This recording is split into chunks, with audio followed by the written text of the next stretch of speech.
Welcome to ¿Qué pasa? HSIs, a podcast dedicated to everything Hispanic serving institutions.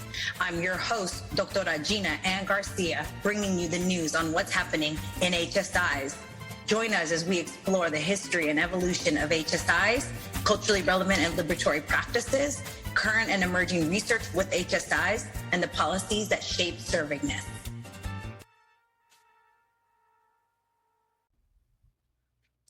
Saludos, HSI familia, and welcome back to ¿Qué pasa? HSIs. Today, we are jumping into the topic of graduate school and HSIs. As many of you know, HSI is an undergraduate construct, meaning institutions become eligible for HSI status based solely on the undergraduate enrollment. As such, there are fewer HSIs that actually have graduate programs or consider graduate education to be a part of their core mission. According to Excelencia in Education, in fall 2022, of the 600 eligible HSIs, 252 offered graduate degrees, or 42%. Of those, 162 offered doctoral degrees as the highest degree offering, 71 offered master's degrees, and 19 offered a postmaster's certificate. In general, we know that Latina people are entering graduate programs at lower rates than non-Latina people. According to Pew Research Center, among Latinas over 25 years old, only 7% held graduate degrees in 2021. This is in comparison to all other Americans at a rate of 14%. Despite the fact that Latinas now make up 19% of the total U.S. population, our share of advanced degree holders is only 8% of the total population of advanced degree holders. Moreover, Latinas are more likely to hold a master's degree than a doctoral degree. The bright side of the story, according to Pew Research Center, is that Latinas have seen the fastest growth in advanced degree attainment in recent years, and much of it is driven by women Latinas. Shout out to all the women. So what is the role of HSIs in increasing the number of Latina graduate students? For the 42% of HSIs that have graduate programs, you must think actively about how to extend servingness to graduate students. But what about the 58% of non-graduate HSIs? I often stress that whether your HSI offers graduate degrees or not, you should be thinking about how graduate school is a part of servingness. That means that you too, community college colegas, as you are serving students who may want to pursue graduate school and who may need information about graduate school, even if your campus does not offer graduate programs. These students are often first generation to college, which means first generation to graduate school too, which means they need your support. I call on the community college HSIs and other non-graduate HSIs to consider your role in creating a graduate-going culture. The concept of building a graduate-going culture in high school has been extensively studied, and from that research, we know that high schools do prepare students for college, and that matters. But fewer scholars have gone down the path of researching and writing about a graduate-going culture. Similarly, I argue that what HSIs do to prepare Latina undergraduates for graduate school matters. So how can you build a graduate-going culture, regardless if you have graduate programs or not? That is one topic we are going to explore today.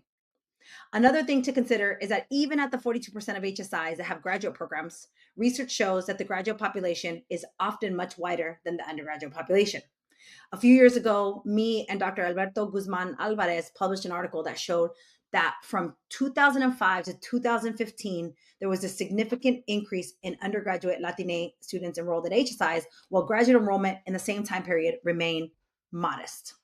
The gap between undergraduate enrollment and graduate enrollment was statistically significant at some HSI types, and HSRIs, Hispanic Serving Research Institutions, showed the greatest gap. Some of the issues we considered in that article were that graduate students are often the TAs and graduate assistants that mentor undergraduates, and it is important for Latina undergraduates to see themselves represented in graduate population. One thing we didn't discuss as much was ways to support Latina graduate students at HSIs. The question of how HSIs can support Latina graduate students is an underexplored topic that we will address today. Our guests on today's show include Doctora Yvette Martínez-Vu, who is a first-generation disabled and autistic Chicana grad school and productivity certified coach, consultant, author, and LinkedIn Learning instructor. She is the producer and host of the award-winning Grad School Femtoring podcast and founder of Grad School Femtoring LLC, where she supports first-generation BIPOCs in sustainably reaching their personal and professional goals. Doctora Yvette is the co-author of the book, Is Grad School For Me? Demystifying the Application Process for First-Gen BIPOC Students, and co-editor of the Chicana Motherwork Anthology. She is joined by Doctora Miroslava Chávez-García, who is a professor of history at the University of California, Santa Barbara, and holds affiliations in the departments of Chicana and Chicano Studies and Feminist Studies, as well as Iberian and Latin American Studies. She also currently serves as the faculty director of the McNair Scholars Program. Doctora Chávez-García is the author of 3 books, with her most recent co-authored with Yvette Martínez-Vu is Grad School For Me, Demystifying the Application Process for First-Gen BIPOC Students. Today, we are going to talk about this guidebook for first-generation, low-income, and or non-traditional students of color interested in pursuing graduate school. With a strong focus on demystifying higher education, the book provides foundational knowledge on how to apply, gain admission, and successfully navigate graduate school. So let's talk about it. Doctoras, welcome to ¿Qué pasa HSIs, where we talk about all things HSIs. We're going to get started by first hearing about y'all's journey into higher education, or what we call the servingness journey. How did you come to understand servingness? So we'll start with you, Doctora Yvette, if you can go ahead and start by telling us about your servingness journey. Yes, of course. So, first of all, thank you so much for having us. I really appreciate you extending the invitation and letting us talk a little bit more about the book and really thinking through this idea of how can HSI support Latina grad students. I think it's a really great topic, and like you mentioned, it's underexplored. In terms of me, like I grew up, born and raised in the Northwest San Fernando Valley in San Fernando, California, predominantly Latinx community. I was raised by a Mexican immigrant mom with 6 children. She became a single mom when my dad suddenly passed away of a brain aneurysm. At that point, I was 12. And I am the eldest daughter. I'm the third born of 6. And I'm technically the second one to attend college, but the first to graduate college in my immediate family. And I attribute a lot of my educational successes to having the privilege of access to mentorship programs, access to scholarship programs, and access to grad school preparation programs.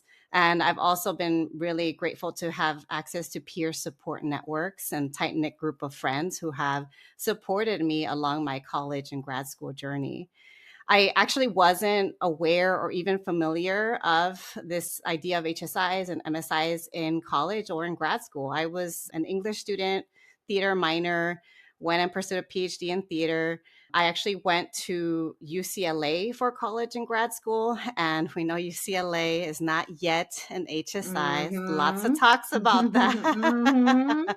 Yep. And so in my year, when I started UCLA, it was actually the year that there were a lot of protests and actions around the fact that only 96 Black students had been admitted. And I remember, there were a lot of conversations around affirmative action and all of that was going on that was impacting our class. And I remember struggling a lot with culture shock. I remember attending a freshman summer program. That was my first time being around people of different ethnic and racial backgrounds, as well as people of different financial backgrounds as me. And so I eventually, like I said, was part of undergraduate research programs, got involved in a grad preparation program on this professorial track. But things kind of took a turn when life happened. I got sick, I had a baby, I reassessed my values, and kind of led to me pivoting more than once, which is what has led to me doing what I do today, which is coaching and consulting. And all of this to say that, I think that the work in terms of like HSIs, MSIs, it extends beyond even the folks that are doing work directly on campuses. A lot of us are doing higher ed adjacent work and still supporting these populations. And for me, I'm incredibly grateful too for the time and the experience that I had working at UC Santa Barbara, because that's where I really learned more about what it means to be an HSI, where I learned more about working with other fellow programs that had HSI grants and funding. And just working for that program. It was actually I started working there in 2017, so 2 years after UCSB got their designation. And so it was a really interesting time to be there for 5 years to see all that blooming, the new grants and the new programs, et cetera. So that's a little bit more about my journey. Yes. Oh, yes. Higher ed adjacent for sure. I call those the external influences, right? In the servingness framework. But yeah, absolutely. I talk about that a lot, right? That like within the institution isn't the only place where servingness is happening, right? Like students are being supported in all kind of ways. So thank you for bringing that in, and we're going to talk about that. Doctora Miros, tell us about Yes, your servingness journey. yes, thank you so much. So Yvette and I have sort of similar profiles. Mine goes back extends a few decades, just a few decades before her. But I just wanted to say that I also went to UCLA, but I went to UCLA in the mid 1980s was when I attended there, and HSI was not even as I say anywhere in the forefront. So at that time, I was doing them. I was trying to remember, but I actually went to do some research. There was only about 10 to 12% Latinx students at the campus. And so even the idea of HSI, I should say the concept of servingness and what it means, it's not until very recently has it even become something that I think about or grapple with in any particular way. Because, even at the time, so when I was in school, we had academic advancement programs, we had affirmative action. And I unfortunately didn't get a chance to do the summer program that Yvette's talking about, the freshman summer program. I was not counseled to do that in my high school. I told my counselor, my brother had done it the year before I went to UCLA, so he had been there already. And my counselor said to me at my high school, "That's not for you. That's not a program for you." So what did I know? I'm just okay. And she told me. So unfortunately, I missed that opportunity, and I kind of wondered when I went to orientation, the 3 day that you get, where are the Mexicans? Like I couldn't find them. Like it was quite talk about feeling isolated. So that was definitely something that I experienced. And as I was doing my research, I found out that the HSI designation didn't really happen until 1995, and some programs really didn't begin until the early 2000s. And so, and even for the most, I want to say for the first 10 years or so, it seemed like much of the HSI was focused around just federal funds that were available to scientists or people in the STEM fields. So if your institution was designated HSI, then there were special grants. But most of those grants, even until today, they're still kind of in the sciences. So I just thought, well, it's still that funding. It's something that they made up for themselves. I never really thought of it as something that could actually serve Chicano Latino students. Even the term Hispanic, I thought, like, what does that really mean? But it's nice to see, and it's amazing to see the kind of overwhelm, or what's the word, the ground swelling, let's use that word, of students, of Latino, Chicano, Latine students who are now pushing so hard to have all of these structures, to build these structures, to bring in people.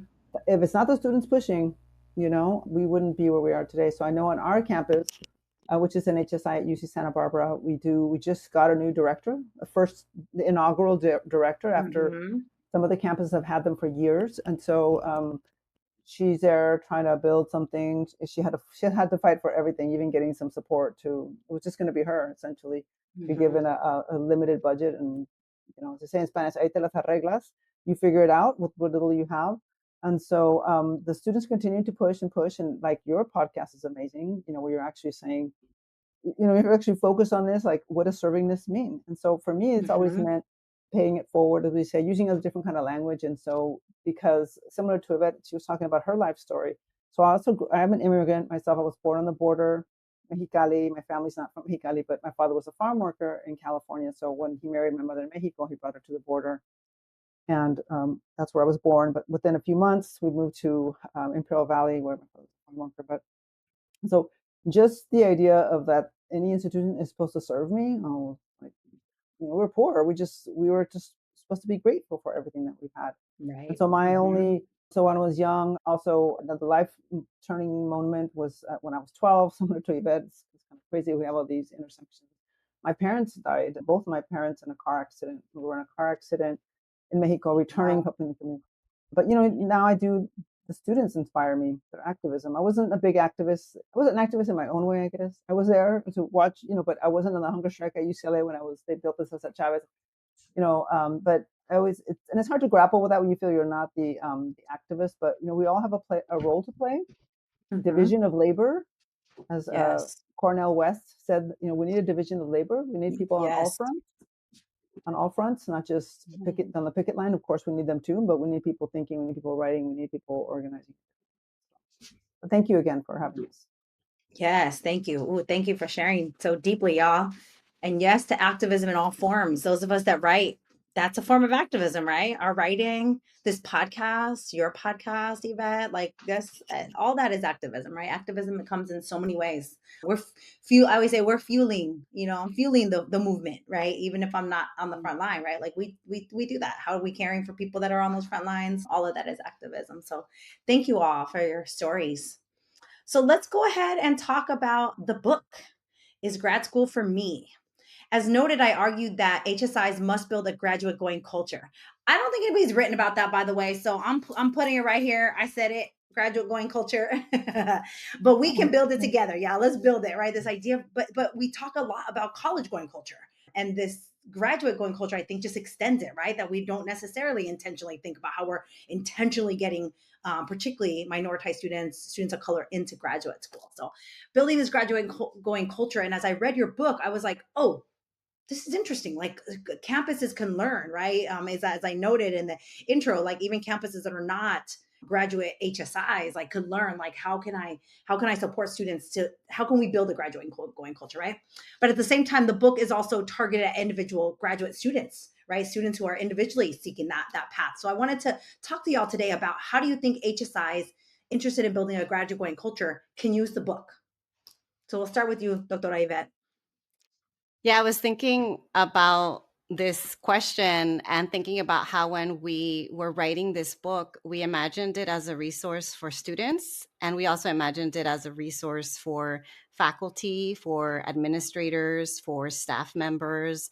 And we do think that it aligns with the mission of providing culturally relevant support. So it aligns with HSIs in that it directly addresses barriers that a lot of Latina students face when they're considering grad school. So barriers around demystifying the process. How do you break down this very daunting idea of applying to grad school? We offer sample materials.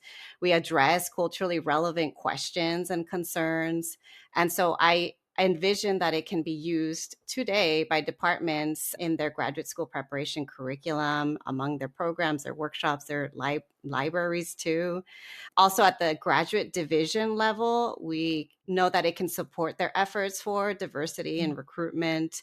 We know, for example, that UC Santa Barbara has purchased, their graduate division has purchased copies of our books, and that it's been shared in their workshops. We also know that we presented at the UCLA National McNair Conference, and they gifted the book as a resource to all of their participants. And so it can really be used in a lot of different ways. And even thinking about the non-grad HSIs, I'm thinking more about community colleges, but I know this can extend to other non-graduate HSIs around building awareness about grad school even being an option.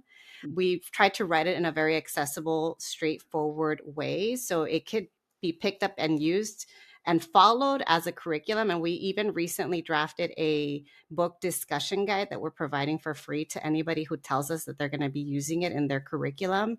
And one example of something I would love to see more of is, I'm speaking a lot about because a lot of my time was spent there, but when I was at UCLA, I remember learning about a CC to PhD scholar program. And so they worked with community college students, brought them in, exposed them to research, paired them with a faculty mentor, gave them a peer advisor, and they got to have this experience. And this book could work really well and paired with programs like this. So I can envision it working in a lot of different ways of, again, exposing it as an option to folks who previously didn't even consider this a possibility.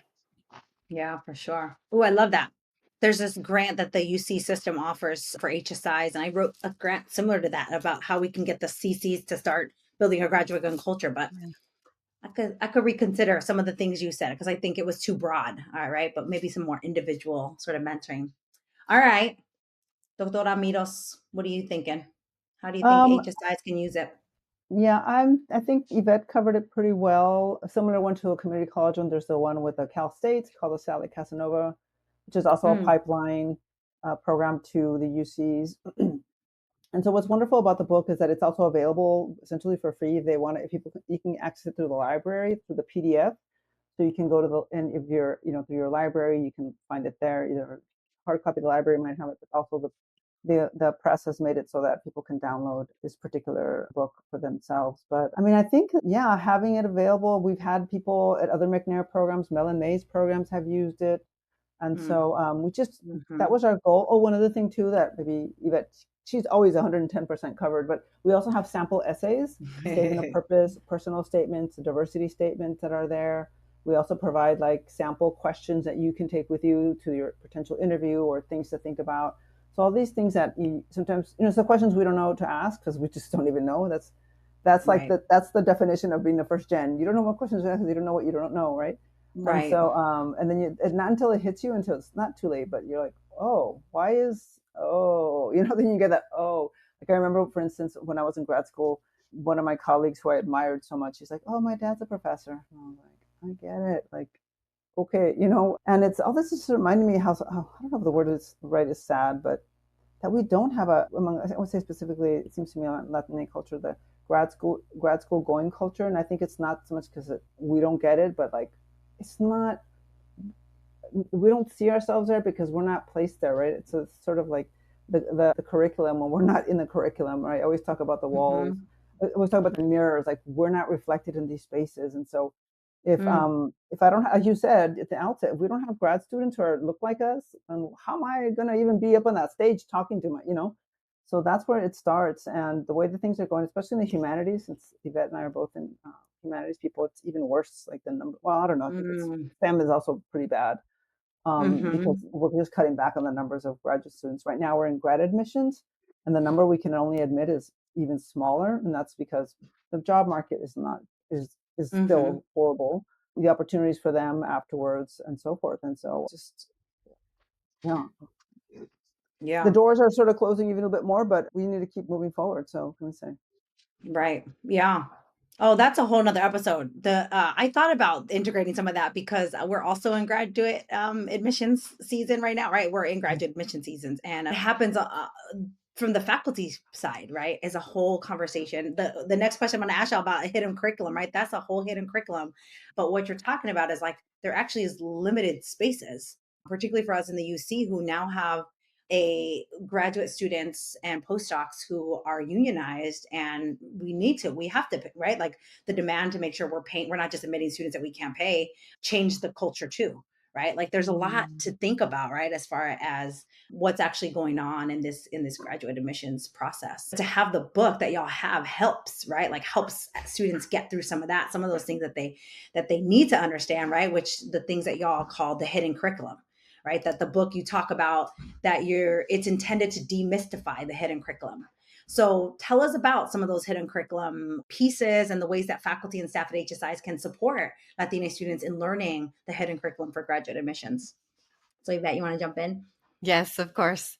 So in the book, we define the hidden curriculum as the set of cultural beliefs and practices of an institution that you're expected to know, but aren't explicitly taught.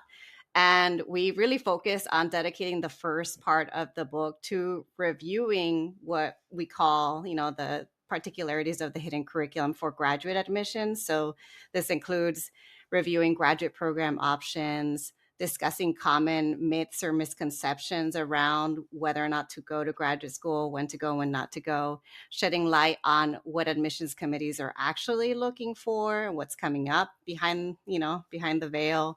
And then, of course, we frame it through an intersectional approach. So through the perspective of someone who might be Black, Indigenous, person of color, first gen, non-traditional, low income. And so specifically with supporting faculty and staff in them supporting Latina students, I feel like this book can help them by better understanding the values and the priorities of the students that they're working with. So I'm thinking here of an example of, let's say they're working with Latina students, but they're not familiar with their cultural values, et cetera. They might be looking at things like the location, like the demographics, like the funding, before they even consider rankings or a faculty research profile. And so we have to understand that that is just as important to them as what may be your own values and your own priorities. And so I think just with reading the book, it can help people of like various backgrounds who maybe don't have that exposure to like what are the needs of Latina students, to have a better understanding of like Latina students and students of color, like even the questions of like, am I going to be safe in this location? That all of that comes into play during the graduate admissions process. it's multiple things. It's not just what you think. It's also, what are the students' individual deal breakers that might come in? So yeah, it really, like I said, the book is for students, but it's also for faculty and staff that want to learn more about what students are even considering when they're thinking about applying. Mm-hmm. Yes. Ooh, thank you for the definition of hidden curriculum. Miros, you have anything to add? I think something that Yvette was just talking about, which perhaps even for myself, because I have been in academia for a while, I've, enjoy a lifestyle I did not enjoy when I was growing up and so forth, is remembering those things, that the challenges that students face in their own life. Even though we come from those communities, we sometimes forget, or like, because I've been removed, I don't live in the barrio, I grew up in the barrio and I don't live there anymore. For instance, students will leave school because a parent needs assistance. They've gotten sick or whatever, and they're just gone. One student we had, we admitted, amazing student who came from on Cal State Channel Islands, and she came maybe one quarter. Her mom had been sick forever, and so she just went to go take care of her. And people were like, "What is going on?" Like they couldn't understand. She was like our top student, whatever. Well, I said, "This is decisions that we make. Our family comes first, and you just have to accept those." And so I think that's just one small example, but there's so much more that goes on. Students struggle through things. I had another student who recently told me he kind of been in and out, and I kind of wondered what happened, but it seemed too personal. But he told me he had really serious addiction. He's now back and wants to go. But I told him, yeah, you didn't look like to be in a good space. And so the things that the students face, sometimes we kind of lose. Well, I'll say for myself, it's easy to and things change. Generations are going through different kinds of challenges. So yeah. Exactly. Yes. Oh, that idea of us checking our own biases or, intentions. Yeah, that's big for sure, right? When we think about but we admitted you and we put all this time and energy into you, right? Without thinking, but the student has Be needs, grateful. You should be grateful. I had so much less when I was your age, and don't be malagradecido. We're like, you should be, and no, Mhm. it's why should we have to settle for what we settled for back in the day? It's Mm-mm. not like that. Mm-mm. Yeah, no, for sure. It's such an important conversation. And there's a lot of people in academia that are not being intentional like us and being like, no, let's check our own biases or check our own issues going on with the students' decisions that they're making. It's the students to make, right? And that's part of supporting them. So thanks for bringing that in. Yvette, you have a blog series and a podcast. Let's shout out the podcast because I was going through your blogs and your podcast and I forwarded an episode of the podcast to one of my students. I was like, oh, you should listen to this. Yes. So there's good episodes there, y'all. Listen, tune in and listen. Links in the show notes, but also the blog post. I was reading some of the blog posts, but you have one specifically about the hidden curriculum that people can read up on. But one of them that I was fascinated by, and I was like, ooh, let's talk about this because it's an important way to support grad students, was the post about surviving a toxic graduate school advisor. Dun, dun, dun. Do those exist? Absolutely. So many, so many. Talk to us about toxic graduate advisors and some of the tips you offer. Consider that some of your listeners are grad advisors themselves, right? The people you're talking to here, we grad advisors ourselves. Like, what tips do you offer them or us for not being toxic? And some of our listeners who are graduate students that can take some of the tips. Yeah, I was like, oh, we're going to go there. Yes, let's go there. Yes. Yes, Well, we need to go there. Thank you for bringing up an important topic, and thank you for shouting out the podcast and the blog. But with this particular topic came up for me from personal experience and also from witnessing it one too many times with the folks that I work with, support, mentor, femtor. And in the blog post, I focus more on tips for graduate students for how to manage dealing with a toxic or challenging advisor. But for our podcast, I'm thinking more of focusing on what can you do if you yourself are an advisor and you want to avoid becoming the challenging or the toxic advisor. So first off, let's communicate clearly. I know that sounds really obvious, but we need clear expectations, clear timelines, shared communication preferences, and goals. What are the milestones that students need to reach? Ambiguity can create a lot of unnecessary stress for students. It created a lot of stress for me when I was a graduate student, back when I didn't know I was autistic and I needed a lot of structure and a lot of clear explanations.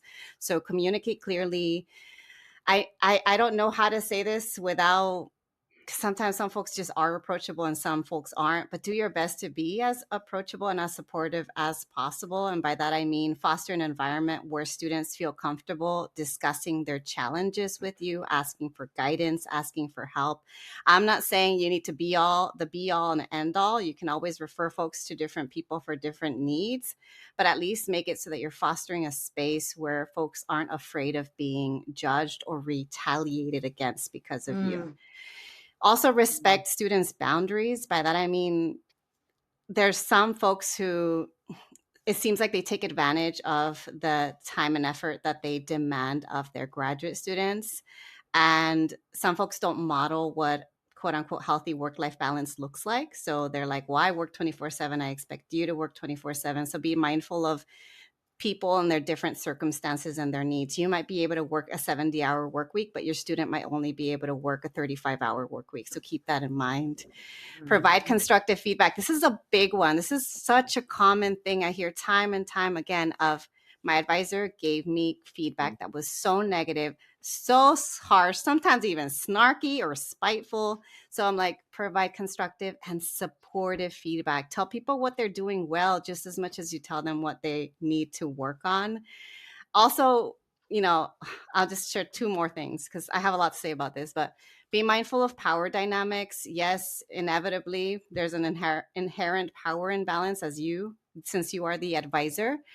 And so how do you be mindful of that? By avoiding being exploitative. I've heard of professors who've done all kinds of things, from forcing the grad students to babysit their kids to forcing the grad students to run their errands. You'd be surprised all the Cutting nonsense their that I hear lawn. I about. heard that. Somebody Cutting cutting the their lawn. lawn. See? And I have my own experience of someone asking me to do things that I was like, this is not in my contract. Oh, But I didn't know any better, right? And so I didn't Mm. know that I could advocate for myself. So be mindful of power dynamics. And lastly, spend some time reflecting on your behavior and getting feedback. Like assess, just like you assess your programs, just like you assess your research, your findings, assess yourself. So seek feedback from your mentees, from your colegas, so that way you can constantly improve your mentoring and your advising, because we're all a work in progress, myself included, as I support students too. For sure.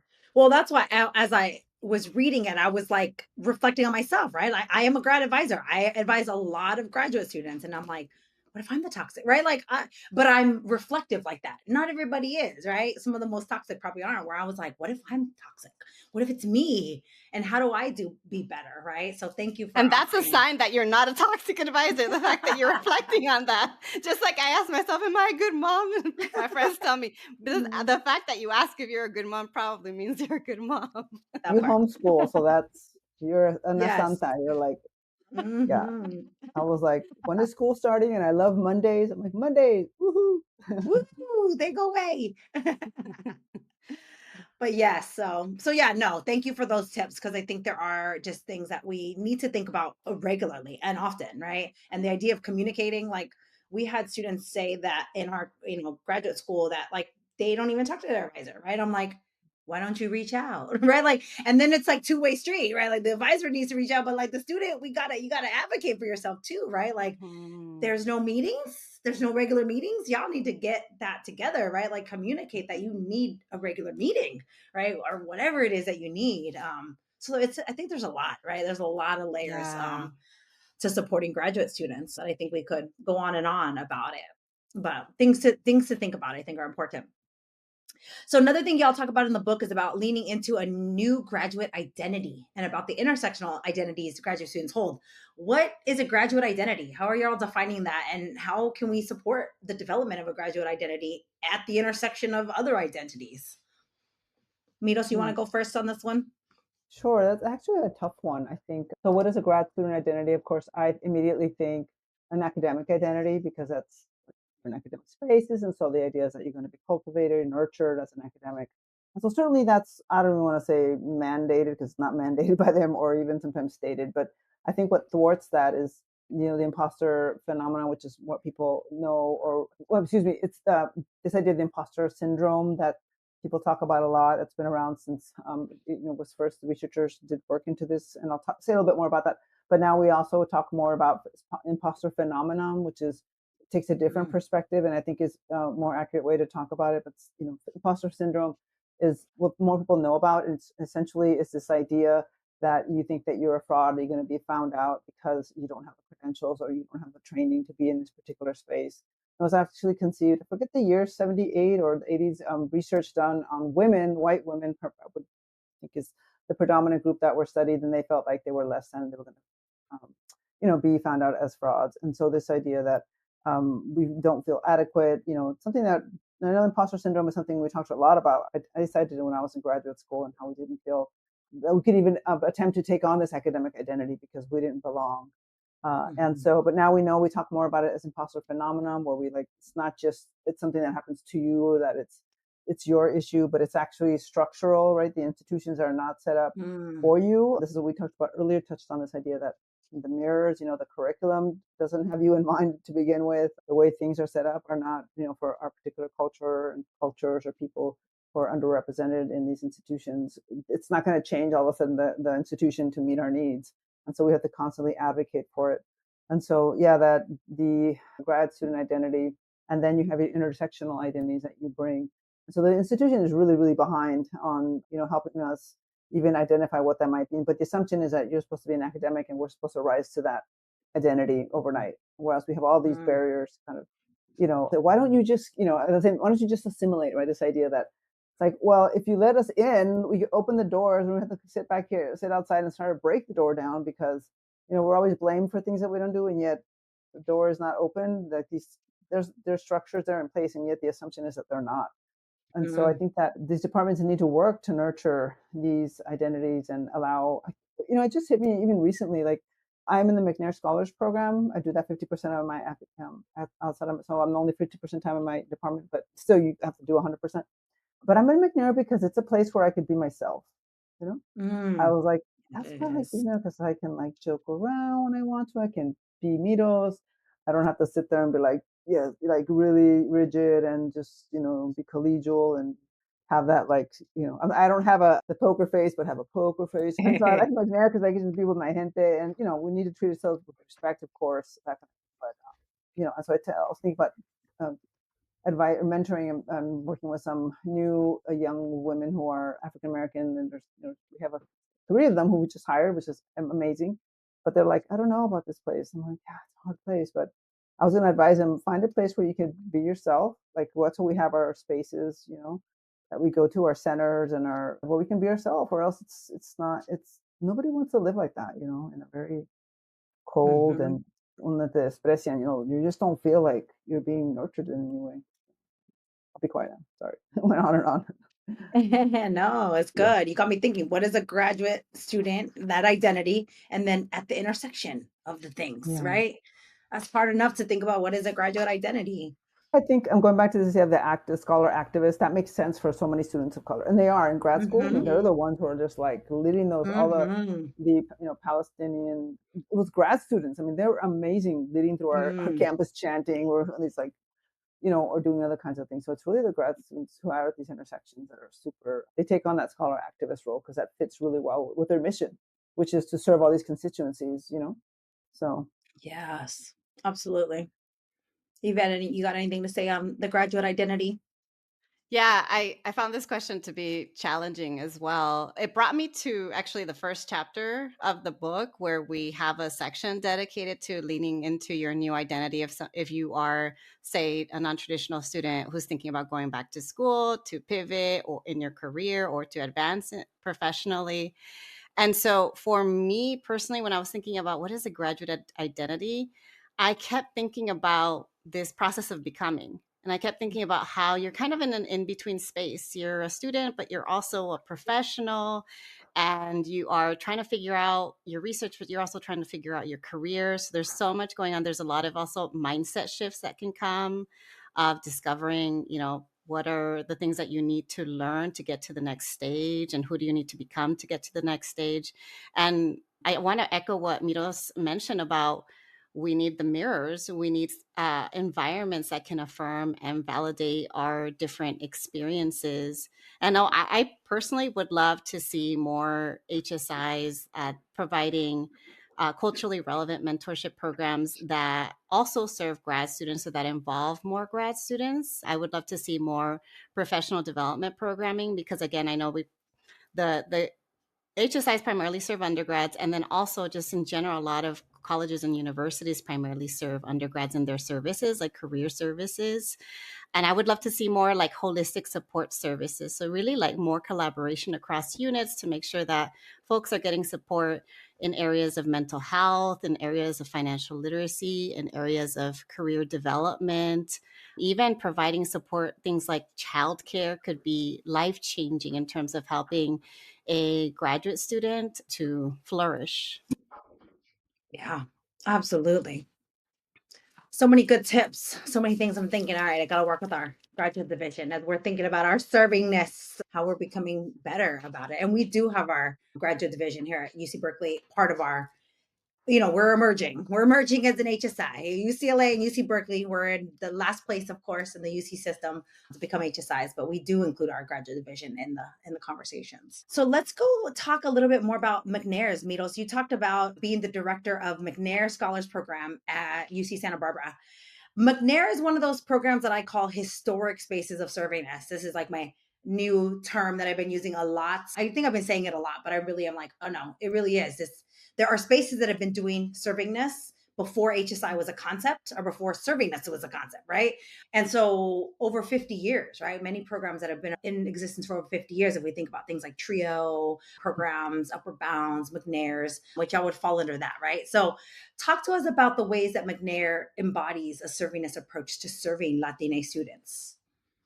Sure. So just for those who don't know about McNair, the McNair Scholars Program is a federally funded and nationally recognized program that prepares first generation and low income. So you have to be both first gen and low income and underrepresented students for graduate study in all fields, and not necessarily for academia. It's for industry, all kinds of healthcare, industry, government, education in different fields.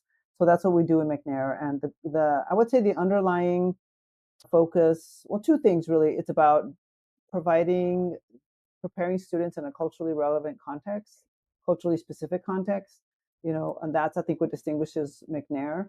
I think that's one thing, just to parallel what we're doing in our book. What makes that book what it is, like why we wanted to write that was specifically to make it different from all the other books that were out there, which were not speaking to the popular. We're not centering, not having that student-centered approach, and that's what McNair does too. And of course, Yvette can probably say what I'm saying, and even in a more eloquent. She was the program director when I first arrived at UCSB, so that's how we got to know each other. And our goals around these issues are very in alignment.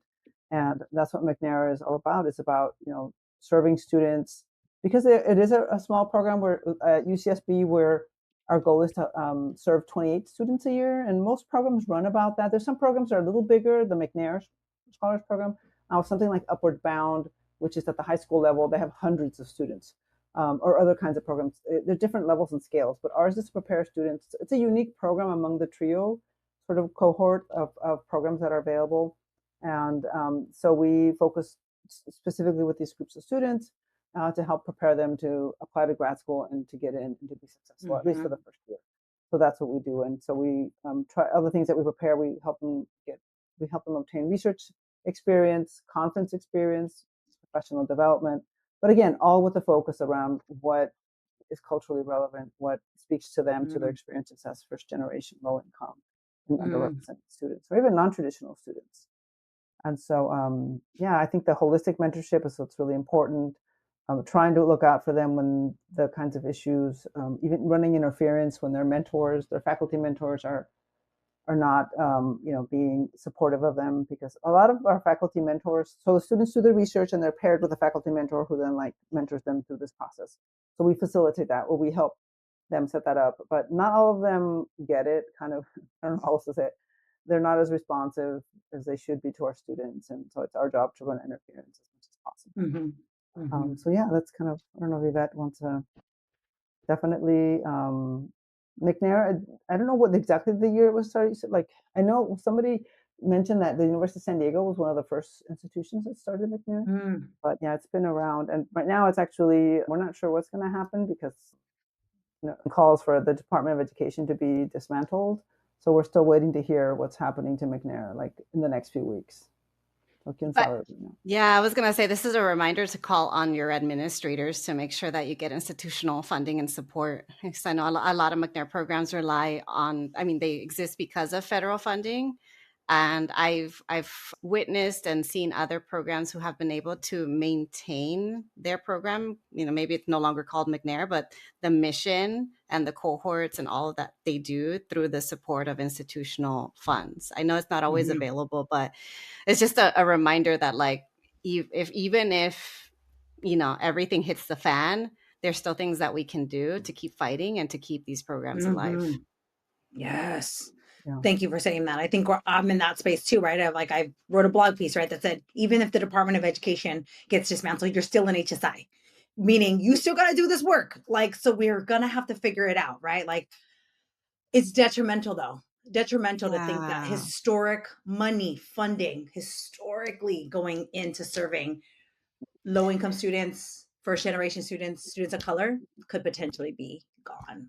Yeah, the strides that have been made in the gains, I think they can take that away and have us go back into our, I don't know what they want. It's just undercutting everybody. It'd be detrimental. I love McNair students, by the way. I've had several doctoral students who came through the McNair program. So always a good set of students. So yeah, let's keep it alive, because yeah. So one other thing I just wanted y'all to talk about, just in general, as I read through the book, just any other lessons that you wanted to offer that maybe I didn't ask about, that you can offer to HSIs or faculty, staff listening, on how to better support Latina graduate students once they get accepted. The transitional period and into the next 1 to 2 to 3 to 4 to 5 to 6 to 7 years, right? Graduate school is so long. So any last tips y'all would offer? So Yvette, if you want to start. Well, as soon as they're admitted, I feel like you got to tap the students into the resources. If sometimes, like, just providing something as simple as like $500 of funding for moving expenses, which might not be much for your department, but might mean the world for a student. So funding for relocation expenses, access to subsidized family housing. A lot of Latina students come from collectivist, multi-generational homes. They might be bringing their mama or their kids, etc. Communicating, like putting them in touch with Latina grad student orgs, and making sure to create more grad student first-gen programs. That doesn't exist enough. And I hear about that time and time again, of grad students who have this strong need for wanting that first-gen support. It doesn't, that need for support doesn't leave. It doesn't stop when you become a grad student. And then now once they're in and they've been there for a while, I would love to see, this is like less for HSI grants in particular, but more for like at the department level, for them to be more mindful of providing more career options within and outside of higher ed, more access to financial literacy, just to make sure everybody's on a level playing field in terms of learning about what their financial implications are after grad school. And this is the big one, and impacts everybody, not just Latina students, but especially Latina students if they have full lives, more structure and support beyond the coursework level. Folks they just get forgotten after once they're in that dissertation or they get past that qualifying exam stage. It's like, see you later, maybe a year, maybe 2 years. I forget the percentage. Right. And that's why I have a job. And that shouldn't be the reason why I have a job, that folks need structure and support. That should be built in, So, and in any case, those are just a couple of things that come to mind right now. Yeah. For sure. I always say that going to school, by the time you're in a doctoral program, going to school, you've mastered that, right? Like, so the coursework, right, where we supply a lot of the support is not even where they need it. You're right, right? Like we're like they know how to read a syllabus and get through, right? For the most part, that's the easy part of grad school. It's the part that we don't supply a lot of support for that gets really, really hard to get through. So I'm Yeah. glad you have a job though. Reach out if you need support, y'all. Yeah, Anybody I'm listening? trying to work with more universities. I'm trying to get more university clients, not direct clients who are Yeah. coming to me. I'm like, get your departments to get you funding, or get your Yes. advocate for your departments to build that into the structure and Yes. curriculum. Yeah. Yeah, for sure. Anything from you, Miros? Anything you would offer as other tips for, once they're admitted, supporting through the journey? Yeah, I think maybe just coming back to a point we made earlier, this idea that I think what we're at least, I think what we're trying to teach with the book, or what we want institutions to learn from our book is that they need to be transparent. This is we're talking about the hidden curriculum, and to be responsive around the journey and the process. I think it's lots of times they're not responsive, they're not transparent. I will say on the bright side, there are some places that are being more transparent in the past. For instance, I've been doing a lot of work about publishing and how important that is, particularly in the humanities. We see now presses and journals and editors now really talking more about that process, outside, like how to do it, what to expect, what does this mean, whereas in the past you never knew what was happening. And so these editors realize, like, with all these centers that we've had for like decades that people died for, literally, right, in the 60s and the 70s and even earlier, died to have these spaces, was about that, about creating a space for ourselves to have some time on our own, and then we can, we can be with everybody else, but we want to have our own spaces.